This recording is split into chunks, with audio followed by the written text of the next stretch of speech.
సాధారణంగా ఈ సినిమా రంగంలో ఒక కమిట్మెంట్ అడిగేటటువంటి కల్చర్ ఉంది. ఏదైతే కొంతమంది దర్శకులు, నిర్మాతలు లేకపోతే సహదర్శకులు ఇట్లాంటోళ్ళు అడుగుతుంటారు.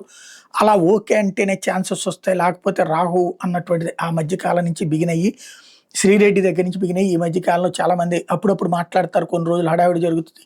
కేరళ లాంటి చోట్ల అట్లాంటి వాటి మీద కమిటీలు ఇవన్నీ కూడా నడుస్తున్నాయి. అయితే ఐటీ రంగంలో ఎట్లాంటిది ఉంటదా అంటే ప్రముఖ ఇన్‌ఫ్లుయెన్సర్ స్రవంతి పెపకాయల తాజాగా తన కెరీర్ ప్రారంభం రోజుల్లో ఎదుర్కొన్న వేధింపుల గురించి షాకింగ్ విషయాలు వెల్లడించిందంటూ డిజిటల్ మీడియా ప్రొజెక్ట్ చేస్తుంది. బెంగుళూరులో ఐటీ ఉద్యోగం చేస్తున్న సమయంలో పెళ్ళై పిల్లలు ఉన్న తన మేనేజర్ తరచూ ఫోన్లు, మెసేజ్‌లతో ఇబ్బంది పెట్టేవాడని చెప్పుకొచ్చారు. తాను పనిలో టాప్‌లో ఉన్నా కూడా మేనేజర్‌తో సన్నిహితంగా ఉండటం వల్లే గుర్తింపు వచ్చిందనే ముద్ర పడకూడదని చాలా జాగ్రత్తగా వ్యవహరించారని చెప్పుకొచ్చారు.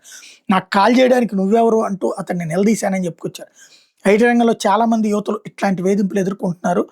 అట్లాంటి సమయంలో కుటుంబ సభ్యులు చాలా అండగా ఉండాలి అన్నటువంటి చెప్పుకొచ్చారు. బట్ దీన్ని ఎక్కువ మంది ఐటీ సాఫ్ట్‌వేర్ ఇంజినీర్స్ అయితే తిరస్కరిస్తున్నారు.